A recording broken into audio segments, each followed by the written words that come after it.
Yo, what's going on, peeps? Yeah, we're back with another vid. As you can see, I'm on my break, so I've quickly come to drop this vid. Make sure you subscribe, smash the like button, comment, share, all that. This is not the Tottenham review, obviously, because the game ain't happened yet. That's at 6 o'clock. That video will land after the game at some point. And today, in this vid, we are talking about the European Super League and how it is collapsing as it should. It's still a disgrace they even thought about doing it in the first place. But the main thing is they finally seen sense thanks to the fans, and loads of teams are pulling out. So as if you don't know, there was a Super League imposed with the likes of Man United, Man City, Liverpool, Arsenal, Chelsea, and somehow Spurs. I don't know how they even got in there. It must be a money thing because Tottenham haven't won a major trophy in 30 years. Everyone else that I've named have won leagues and cups and Euro Champions Leagues and whatever else, but it is what it is. But they were in there along with Juventus, Inter, they were in there, and I think someone else, AC Milan, I believe, was up in there in the talks. Atletico, Barcelona, Real Madrid, and yesterday Chelsea pulled out, Man United pulled out, then shortly after that Man City followed suit, and Arsenal, and now Tottenham have pulled out as well. Atletico have pulled out, and so have Inter. And Juventus, the chairman said obviously this cannot go on because the fans are not happy. It ain't gonna work. Everyone's pulling out.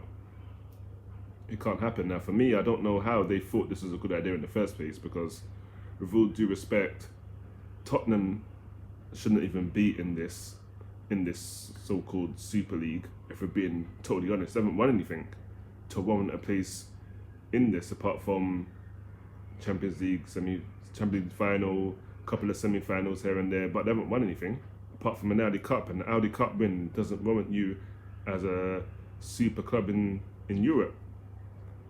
If you're gonna do that, you better off putting Aston Villa's, your Leeds, Newcastle's, teams of that in there. But Tottenham, I don't know how that works. It's got to be a money thing and a big stadium. That's what it could be. That's why they built that stadium in the first place, so they can try cash in on this Super League that has obviously been in the pipe work for a while. It wasn't just a random thing, but the main thing is the teams have pulled out. Man United's chairman, Ed Woodward, has stepped down. At the end of the season, he will be giving up his place because of this Super League thing. It's obviously got too much for him, so he's stepping down. Roman Abramovich was not impressed. He said that he was misled and the info he was given is not a true reflection of what was going on. That's what I've ascertained from what he said. And you know what?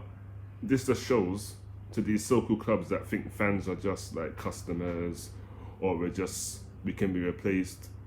Fans are a big part of any sporting club. Without fans, you're not making any money. Let's be real.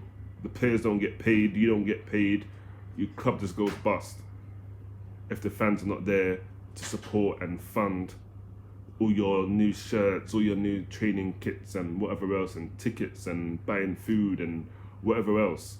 Because match day revenue, some clubs are making millions every match day. Let's be real. I think Tottenham's one of the top earners on a match day. So let's just put that out there. You get 60,000 plus stadium, people buying kits on the day, people buying food, whatever else, tickets, season tickets. You're making money every match day, a lot. So obviously now there's no fans in the stadium. I get it, you're thinking, oh no, we've lost money because of this COVID situation. Well, everyone's lost money. People have lost their jobs. So at least you have a job and you have some type of funds to support your family. Some people don't have anything. So that alone was disgraceful. But all rivalry aside, I'm glad that everyone's pulled out, to be honest. The Chelsea's, the Arsenal's, Liverpool's. I'm glad the owners have seen sense and actually listened to the fans and realised that the fans are a big, big part of the club. Now you can try and shrug them off and disregard them, but you've seen all the fans protesting. Liverpool, Chelsea, Tottenham fans protesting outside the training ground, making themselves heard, saying this is a disgrace. Now for me, you see teams like West Ham, who are doing brilliant right now, fighting for top 4, Leicester, and they won the league. If this thing came into effect, they would have won all of this for no reason, because they might have got Champions League, yes, but they wouldn't be able to play your Real Madrids, your Barcelonas, Inters. Bayern Munich said no, so big up to them, and PSG said no as well. Probably might have some ulterior motives, but it is what it is. They said no, and that's all that matters.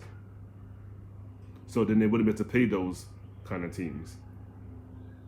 So it was pathetic, and they were gonna try and do a breakaway thing. So the Premier League teams would have left the Premier League or whatever. It would have just been, it wouldn't be the same, and football would have been officially killed and ruined.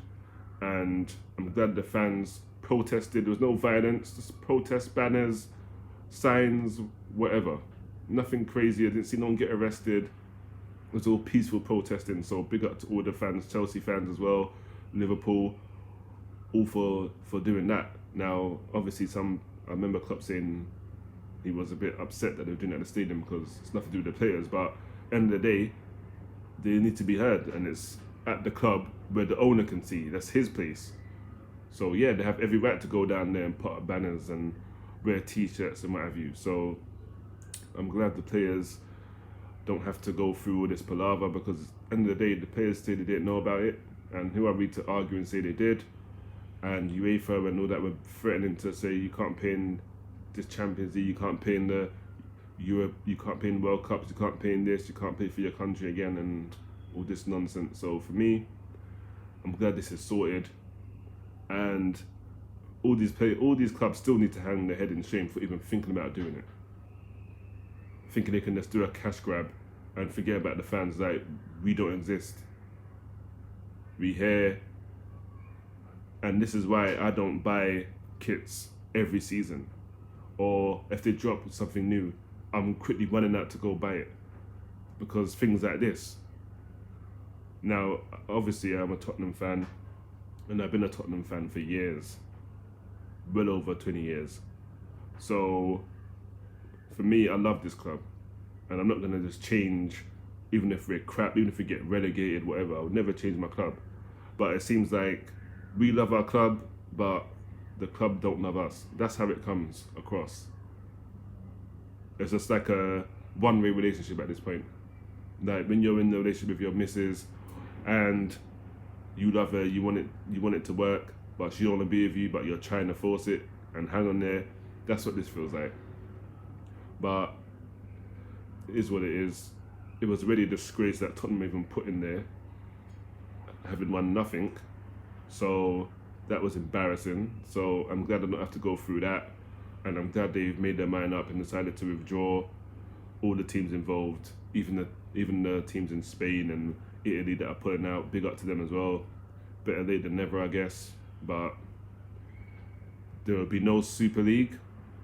That has been chopped, sliced and diced right in the bin where it should be. So football will resume. It's already dying. We don't need to die even more. But Champions League and all that, promotions and all that is back on. So if West Ham get Champions League, they might well face your Real Madrids or your Barcelonas. This is what football's about. Unpredictability. You don't know who you're gonna play, you don't know who's gonna go through, you don't know who's gonna get relegated, who's gonna get promoted. That's what football's about. You can't call a game. On paper you can say, oh, Barcelona will win that. But then on the day they could lose to West Ham. So I'm glad they've decided to pull out and listen to the fans, and couldn't be happier. So well done in the end. We got there. We knew it wasn't going to go through anyway, but now we've got an official that ain't going through. So well done with that. But that's the vid. Obviously, make sure you subscribe, like, comment, share, and my Spurs review will be landing later on today, and the player ratings most likely dropping tomorrow morning because I finish work early tomorrow. So when I get in, I'm gonna come in and I'm gonna upload that, So look out for that, maybe around 11ish, 11, 12ish, around that kind of time. But it will be up. And as always, make sure you wash your hands, make sure you're sanitizing, keeping your distance in the shops, on the street, wherever you can. And most importantly, make sure you wear your damn mask over your nose, over your mouth, not here, not down there, not like this, like this. But until the next vid, I'm getting out of here. Enjoy the rest of your day, and I'll see you later on for the review. I'm out of here. Peace.